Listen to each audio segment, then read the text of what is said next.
केन्द्रापड़ा जिला इंदुपुर घागेरा ग्राम में 76तम संविधान दिवस धूमधाम पालन कर शिक्षा सेवा परिवार द्वितीय वार्षिक दिवस अवसर में 76तम संविधान दिवस बहु आडंबर सह पालन कर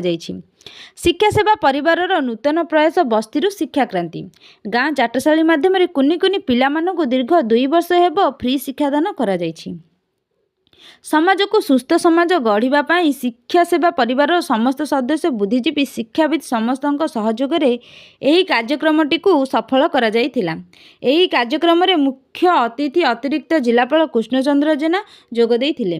मुख्य वक्ता भीम आर्मी पूर्व ओडिशा प्रभारी निहार सामल, लिटू दास, रविंद्र सेठी, नगेन जेना, सभापति सिल्लू घड़ाई, अभाक पंडित राजेंद्र प्रसाद, उद्योक्ता संजय आजब, रमाकांत मल्लिक, सहयोगी जितेंद्र मल्लिक, हेमंत मल्लिक, शंकर शरण मल्लिक, अधीरनाथ शर्मा, अवसर प्राप्त शिक्षक कृष्णचंद्र मल्लिक,